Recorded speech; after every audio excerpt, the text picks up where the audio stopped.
یہ تو لوگ دنیا دار دیتے کم ہیں جتلاتے زیادہ ہیں، یوں تو ہر ایک کو شیطان سے ڈر لگتا ہے۔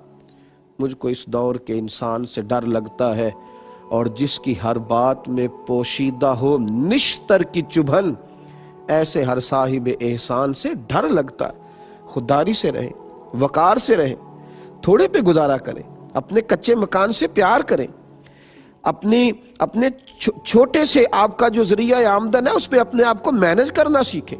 آپ خوددار رہیں گے، آپ باوقار رہیں گے۔ ہاں تعلقات بھی رکھنے ہیں تو اپنے جیسے لوگوں سے رکھیں۔ غریبوں کو بھی شوق ہو گیا ہے کہ بڑوں سے رشتہ ہونا چاہیے، بہت بڑے آدمی کے ساتھ تصویر آنی چاہیے، ہمارا بڑے کسی ریسٹورنٹ میں کسی بہت سیٹ کے ساتھ ہمیں روٹی کھانے چاہیے۔ اس شوق سے باہر نکلیں، اپنے جیسے لوگوں کے ساتھ تعلقات رکھیں، اپنے معاملات میں اپنے آپ کو مینج کریں، کبھی بھی ہاتھ نہ پھیلائیں۔ گردن کو جھکا دیتا ہے خیرات کا پتھر، جہاں میں مانگنے والوں کے سر کبھی اونچے نہیں ہوتے، اور غیرت ہے بڑی چیز جہانے تگ و دو میں، پہناتی ہے یہ فقر کو تاج سردارا۔ اپنے مکان، اپنے کچے مکان سے پیار کر کے تو دیکھ، یوں لگے گا کہ سب سے بڑا محل یہی ہے۔ تو اپنے غریب ماں باپ سے بہن بھائیوں کے بیچ بیٹھ کے تو دیکھ، تو اپنے آپ کو سب سے زیادہ خوبصورت وقت گزارنے والا پائے گا۔ تو اپنے ہی دوستوں کی محافل کو آراستہ کر کے دیکھ، تجھے یوں لگے گا کہ دنیا کی ساری خوشیاں سمٹ کر تیرے ہی دامن میں آ گئی ہیں۔ تو کیوں دیکھتا ہے کسی کے پکے مکان کی طرف؟ اپنی مٹی پہ چلنے کا سلیقہ سیکھو۔ کسی کے سنگ مرمر پہ چلو گے تو پھسل جاؤ گے۔ اپنے پہ گزارا کریں، جو آپ کے پاس ہے اسی پہ وقت گزاریں، اسی کے ساتھ اپنے آپ کو لگائیں۔ اپنی جو خوبصورت دنیا آباد کی ہے اس میں خوش رہنا سیکھیں۔ کبھی بھی کشکول طلب در حضرت حکیم بن حزام رضی اللہ تعالیٰ عنہ کہتے ہیں، میں حاضر ہوا نبی کریم کی بارگاہ میں، سرور دو عالم صلی اللہ علیہ وسلم کے حضور میں حاضر ہوا، تو میں نے عرض کی یا رسول اللہ کو نصیحت کر دیں۔ تو محبوب نے فرمایا حکیم کبھی کسی سے سوال نہ کرنا۔ کتنا پسند ہے محبوب کو یہ فکرہ، کتنا پسند ہے۔ کبھی کسی دنیا دار سے سوال، ایک ہے اللہ والوں سے سوال، جو اللہ والوں سے سوال ہے وہ تو گویا اللہ ہی سے سوال ہے، وہ تو معاملہ الگ ہے۔ لیکن فرمایا دنیا داروں سے سوال نہ کرنا، سیٹھوں سے، مہاراجوں سے، دنیا داروں سے کبھی نہ مانگنا، ان سے سوال نہ کرنا۔ حضرت حکیم بن حزام کہتے ہیں میں نے کہا یا رسول اللہ میرا وعدہ رہا، میں کبھی نہیں مانگوں گا۔ حضرت حکیم بن حزام فرماتے ہیں میں کبھی گھوڑے پہ ہوتا تھا نا یا اونٹ پہ، تو میرے ہاتھ سے میرا کوڑا بھی گر جاتا تھا نا زمین پر، تو میں نے کبھی یہ بھی کسی سے سوال نہیں کیا تھا کہ مجھے پکڑا دو۔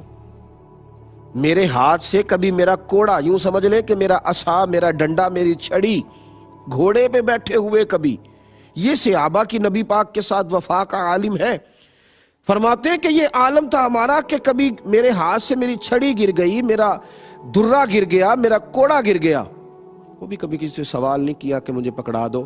فرماتے ہیں کہ دن میرے ہاتھ سے میرا کوڑا گر گیا، میں اونٹ پہ بیٹھا تھا، کچھ بڑھاپا آ گیا تھا، تو میں تکلیف کے ساتھ ایک دفعہ نیچے اتر کر کے پھر میں نے اسے اٹھایا، اور اٹھا کر جب میں دوبارہ گھوڑے پہ بیٹھنے لگا تو بڑھاپا تھا، ذرا مشکل محسوس ہوئی۔ تو میرا غلام پاس کھڑا تھا، کہنے لگا حضور یہ کوئی کام تھا جس کے لیے آپ نیچے اترے اور اتر کر کے پھر آپ نے کوڑا اٹھایا اور دوبارہ آپ بیٹھ رہے ہیں اونٹ پر؟ مجھے حکم کر دیتے میں پکڑا دیتا۔ تو فرماتے میں مشکل سے اوپر چڑھ گیا، تو میں نے اسے کہا یار تھوڑی سی تکلیف تو ضرور ہوئی ہے، تھوڑی پریشانی تو ضرور ہوئی ہے، لیکن اپنے محبوب سے وعدہ کیا تھا، تھوڑی تکلیف ضرور ہوئی ہے پر روح کو سکون بڑا ملا ہے، وجود کو تھوڑی تکلیف ہوئی ہے پر دل کو بڑا سکون آیا ہے۔ کبھی بھی نہ دیکھیں دائیں بائیں، کبھی بھی غور نہ کریں کسی کے پاس کیا ہے، کوئی کدھر جا رہا ہے، کوئی کس طرف لگا ہوا ہے۔ خودداری سے رہیں، عزت نفس سے رہیں، وقار کے ساتھ رہیں، اپنے معاملات کو ہمیشہ اپنے مالک کی بارگاہ میں پیش کریں۔ ترمذی شریف میں حدیث ہے، نبی کریم صلی اللہ تعالیٰ علیہ وسلم نے فرمایا جو اپنے معاملات اپنے رب کی بارگاہ میں عرض کرے گا، جلدی یا دیر سے اللہ اسے دنیا سے بے نیاز کر دے گا، لیکن جو دنیا داروں کے سامنے اپنے معاملات پیش کرے گا، جگہ جگہ رونا روئے گا اپنی غربتوں کا، فرمایا اللہ اسے کبھی بھی غنی نہیں کرے گا، کبھی بھی غنی نہیں کرے گا۔ آج یہ بات عام ہو رہی ہے، لوگ مانگتے ہیں، اور میرے نبی کریم علیہ السلام نے فرمایا جو صرف دولت بڑھانے کے لیے لوگوں سے سوال کرے، ہاں کبھی کوئی مجبوری بن گئی، کسی سے کبھی مدد لینی پڑ گئی، انسان تکلیف میں آ گیا، بات الگ ہے، کبھی قرض حسنہ کا موقع آ گیا، بات الگ ہے، لیکن صرف دولت بڑھانے کے لیے، نیا بزنس سٹارٹ کرنے کے لیے، تھوڑا سا ایک نیا پلاٹ اور خریدنے کے لیے، جو دولت بڑھانے کے لیے لوگوں سے سوال کرے، مانگے. نبی کریم علیہ السلام فرماتے ہیں جب قیامت کے دن وہ آئے گا تو اس کے چہرے پر گوشت نہیں ہوگا، صرف ہڈیاں ہوں گی، خراشوں والا چہرہ ہوگا، جو صرف پیسہ بڑھانے کے لیے ہاتھ پھیلاتا ہے، مجبوراً نہیں، صرف دولت کمانے کے لیے جمع کرتا ہے. اس سے بچیں، خودداری کے ساتھ رہیں، وقار کے ساتھ رہیں.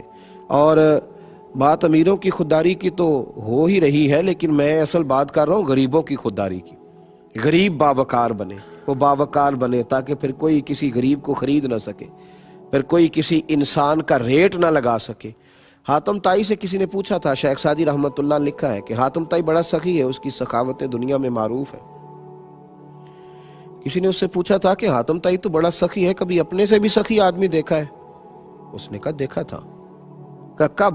کہنے لگا ایک دفعہ میں نے سارے شہر کی دعوت پکائی تھی، ہر امیر غریب چھوٹا بڑا میں نے سب کو بلایا، سب میری دعوت میں آئے، تو میرے دل میں ایک خیال آ گیا کہ معلومات کروں کہ سب آئے ہیں یا شہر میں کوئی رہ بھی گیا. کہتے میں چہرے پہ نقاب اوڑھ کے شہر کی طرف نکلا تو میں نے جب سب لوگ میری دعوت پہ آئے ہوئے تھے، میں نے ایک بوڑھے کو جنگل میں لکڑیاں کاٹتے دیکھا. تو میں اس کے قریب گیا، میں نے جا کے بزرگوں آپ کو پتہ نہیں ہے کہ آج تو حاتم طائی نے سارے شہر کی دعوت پکائی ہے؟ تو کہنے لگے بیٹے پتہ ہے. تو میں نے کہا آپ گئے کیوں نہیں؟ تو کہتے ہیں عجیب لفظ کہے اس بوڑھے نے.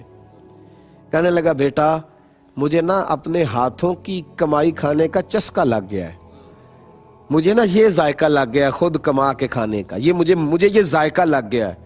کسی کے دسترخوان پر مجھے زیادہ لطف نہیں، وہ سمجھ لیں کہ مفت کی روٹی پر مجھے زیادہ لذت ہے. مہمان نوازی سنت ہے، وہ معاملہ الگ ہے، لیکن ہر وقت مفت خوری کے پروگرام پہ رہنا، کہا مجھے وہ مفت خوری کے دسترخوان پہ لذت نہیں آتی، مجھے ذائقہ لگ گیا ہے. حاتم طائی کہتے ہیں میں قربان ہونے کو گیا اس شخص کے، تو میں اپنا گھوڑا موڑ کے جب آنے لگا تو اس نے آواز دی، کہنے لگا بیٹا دعوت پہ جا رہے ہو؟ میں نے کہا ہاں. کہنے لگا ذرا ایک چھوٹا سا کام کر دو گے؟ میں نے کہا کر دوں گا. تو اس نے مجھے 5 دینار دیے. کہنے لگا جب جاؤ دعوت پہ تو وہاں جو آدمی کھانا پکا رہا ہو لنگر پکا رہا ہو، اسے میرے 5 دینار دے دینا. حاتم طائی کو تو ضرورت نہیں ہے میرے پیسوں کی، لیکن وہاں بڑے بڑے اچھے لوگ آئے ہوں گے، چلو میرا بھی تھوڑا سا حصہ ڈل جائے گا، میں چاہتا ہوں خیر کے کام میں. تو حاتم طائی کہتے ہیں میں چھلانگ لگا کے گھوڑے سے اترا اور نقاب چہرے سے اتار کے کہا بابا ذرا سینے سے تو لگ، میں تو مالدار ہو کے سخی ہوں یار، تو غریب ہو کے بڑا سخی ہے. تو مزہ آ گیا کسی سخی سے ملا ہوں، تو مجھ سے زیادہ سخی، غریب ہو کر اتنی سخاوت. خودداری، عزت نفس، وقار آدمی کو بڑا کر دیتا ہے.